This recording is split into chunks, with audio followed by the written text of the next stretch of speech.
Salut tout le monde, on se retrouve enfin dans une nouvelle vidéo et aujourd'hui on va réaliser un petit déjeuner spécialement pour votre papa à l'occasion de la fête des pères.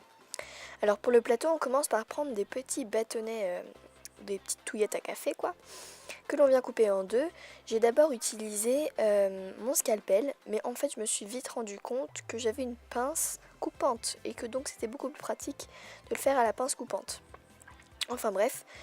Donc voilà, voilà ce qu'il ne faut pas faire. Le problème avec le scalpel, c'est que ça peut vite se casser, c'est long, ça fait mal aux doigts. Bref, voilà, je me suis vite rendu compte que ça ne servait à rien d'utiliser le scalpel. Et du coup, pour le petit bourron qui restait, j'ai utilisé une pince.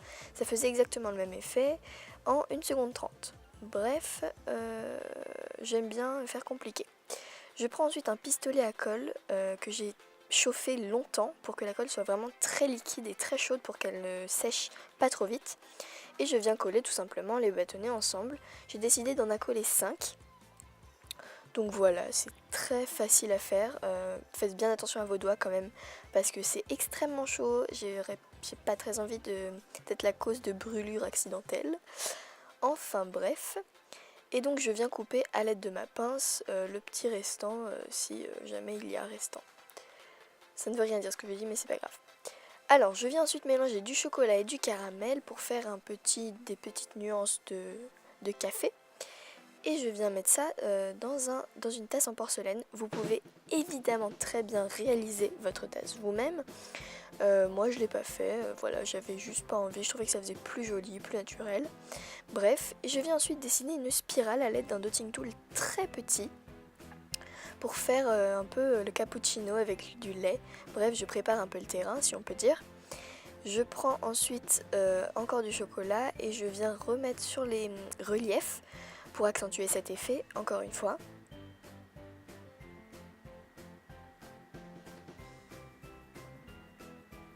Et voilà ce que ça donne.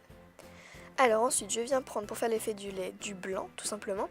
Je viens faire un boudin très fin et je vais le mettre dans les creux de ma petite spirale.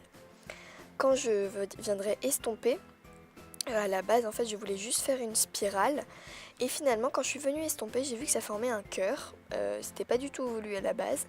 Mais du coup, ça se prêtait bien à l'événement. Et voilà, j'étais plutôt contente. Donc pour estomper, je prends tout simplement une brosse à dents et je tapote. Je viendrai ensuite relisser un petit peu le chocolat pour que ça fasse moins mousse, si vous voyez ce que je veux dire. Voilà, donc vous voyez, ça a fait un cœur sans le faire exprès. Bref, pour le croissant, je viens prendre du blanc et un petit peu d'ocre. Mettez plus d'ocre que d'habitude dans votre mélange de pâte à gâteau. Car là on cherche une pâte feuilletée beurrée, puisque c'est un peu la base de la pâte feuilletée en pâtisserie. Donc mettez pas mal d'ocre. On viendra ensuite colorer avec des pastels de toute façon, si jamais c'est trop clair. Alors voilà mon mélange. Je viens étaler ça pas trop finement, attention, puisqu'on va venir faire le feuilletage à l'aide de notre scalpel. Donc la base d'un croissant, c'est un triangle, tout simplement. Alors c'est un triangle isocèle. Voilà, donc 2 côtés de même longueur et une base. Et donc je viens texturer ça avec mon scalpel. Vous allez voir un plan plus précis. Voilà, vous voyez, je viens faire plein de petits traits pour imiter le feuilletage d'une pâte feuilletée. Ensuite, pour plier, je replie d'abord les bords en étirant, en faisant bien attention que le côté sale de ma pâte, s'il y a un côté sale, soit à l'intérieur du croissant pour pas qu'on ne le voit. Voilà, je replie les petits bords, ça c'est un choix, vous n'êtes pas du tout obligé. Comme ça on a déjà le feuilletage et on n'a pas besoin de l'écraser complètement pour faire le feuilletage après si jamais votre pâte est trop chaude. Parce qu'en ce moment avec les chaleurs c'est vraiment pas pratique. Alors je viens faire quelques petites marques avec un dotting tool et ensuite avec des pastels ocre puis un peu brique et jaune, je viens colorer mon petit croissant.